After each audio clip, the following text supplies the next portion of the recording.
प्रथम मंत्र में आपको अब ये 7 मंत्र बना के दिए जाते हैं। पहले 5 मंत्र देते थे नानक साहिब भी और परमेश्वर कबीर साहिब जी भी। फिर ये हैं 5 नाम हैं जो हमारे कमलों में ये प्रधान बैठे हैं। मूल कमल में गणेश जी, स्वाद चक्र में सावित्री ब्रह्मा जी, नाभि कमल में विष्णु और लक्ष्मी जी, हृदय कमल में शिव पार्वती जी और कंठ कमल में ये दुर्गा जी।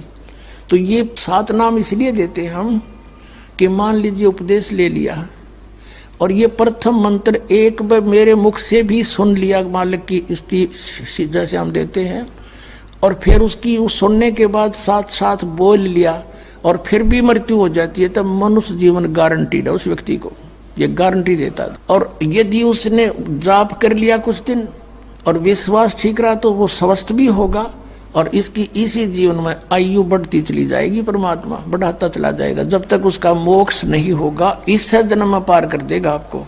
तो इसलिए ये 7 मंत्र दिए जाते हैं। ये पहले वाला लास्ट वाला मंत्र आपको जन्म दिलाओगा तुरंत, मनुष्य जीवन का गारंटीड है, मृत्यु भी हो जाएगी पुण्यात्मा। इसलिए मान लीजिए किसी का कोई बीमार है, या 80% व्यक्ति दुखी आए हुए, और जो विश्वास कर लेता है उनको गारंटीड बात पूछ लो, यहाँ लाखों बैठे होंगे आ जाते हैं, सुनते रहना और सब स्वस्थ हो जाते हैं।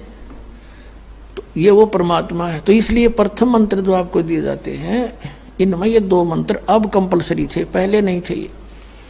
तो इसलिए परमात्मा ने कंप्लीट कोर्स बना करके गरीबदास जी के माध्यम से हमारे तक पहुंचाया है। और जैसे आप जी किसी का कर, जैसे विदेश गए हो, स्वदेश आना है, वहाँ आपने कोई कारोबार शुरू कर रखा है, कोई फैक्ट्री वगैरह लगा रखी है और आपका ठीक से काम चला नहीं, आपका बिजली का कनेक्शन कट गया, टेलीफोन कनेक्शन कट गया, पानी का कनेक्शन कट गया, गैस कनेक्शन कट गया, पैसे बने नहीं तो आप कंडम हो गए।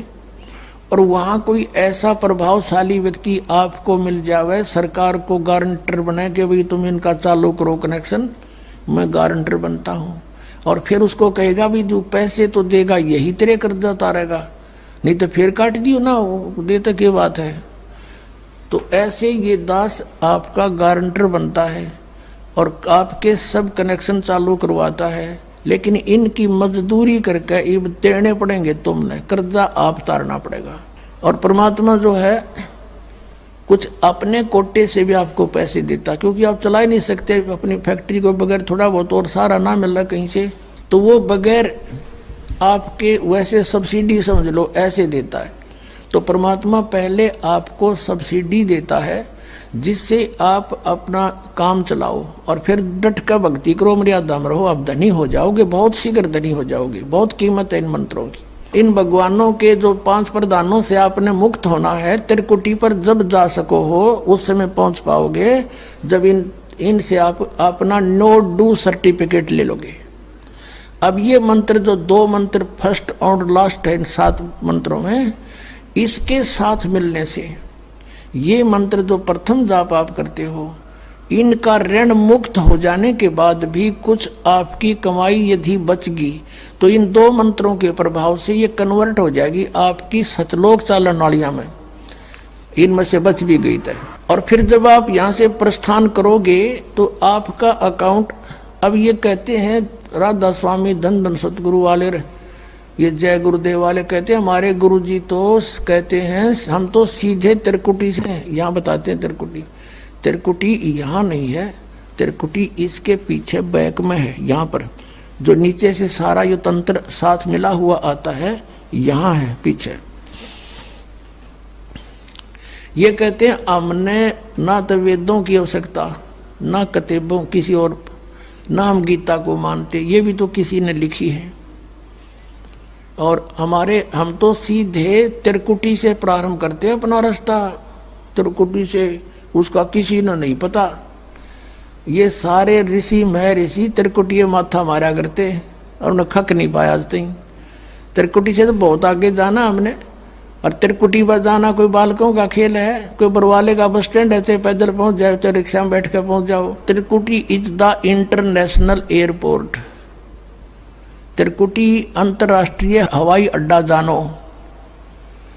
और वहां वही व्यक्ति जाता सैर सपट्टे, तो कोई धक्के खाए जाओड़ा, क्या फायदा होगा, उसने देख भी और आ जाओ उल्टा, क्या फायदा उसका।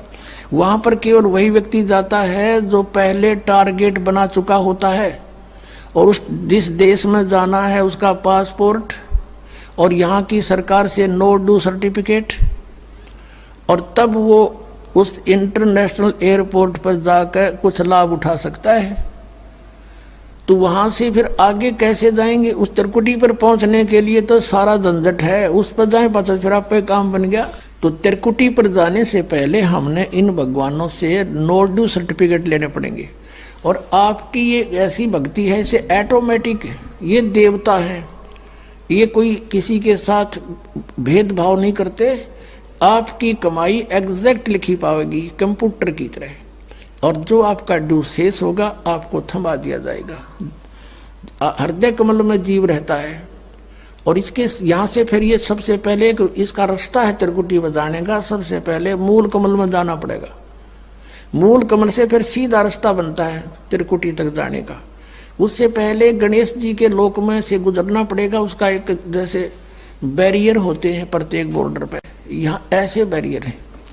वहाँ जब आप जाओगे आपके सामने आपके मस्तिष्क पर जैसे लॉकेट होता है ऐसा लगा पाएगा, और तुरंत आपको कहा जाएगा चलो आप जाओ, आपकी ये पूंजी, और वो आपके उस मस्तिष्क में ऐसे लॉकेट पे वो नो ड्यू सर्टिफिकेट छपता चला जाएगा। फिर आगे चलोगे आप, आगे आप पहुंचोगे जब विष्णु जी के लोक में, वहां भी आपको ऑटोमेटिक मिलेगा, कोई बाधा नहीं मिलेगी, क्योंकि वहां तो चोरों को पकड़ा जाता है, सा को थोड़ा, वो देवता भी तो है, वो किसी के साथ जरा सी भी गड़बड़ नहीं करते। फिर ऐसे शिव के लोक में से शिव इस कमल में हृदय कमल से फिर त्रिकुटी कंठ कमल में आएंगे, फिर हम त्रिकुटी पर पहुंचेंगे। अब त्रिकुटी पर जाने के बाद इस सतनाम के जो प्रथम मंत्र का अकाउंट वहां देंगे हम, लेकिन वहां पर यह काल बकवाद करवा देता है। यहाँ का जो जितने देव हैं ये अपने सतर पर कोई गलती नहीं करते, ये करवाता है। जैसे श्री कृष्ण, इसने सारे प्रयत्न किए थे कि भी युद्ध ना हो, सबसे प्रार्थना की थी दोनों पक्षों से, फिर इन्होंने देख लिया था कि ये मानना नहीं, ये तो इन मतलब बुद्धि भ्रष्ट हो चुकी है।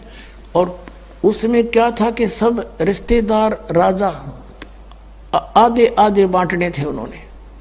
ये राजा को भाई जो कौरवों के पक्ष में आना चाहता है वो अपनी स्वीकृति दे दो, पांडवों के पक्ष में आना चाहता है वो अपनी स्वीकृति दे दो, ऐसे कति तैयारी होगी।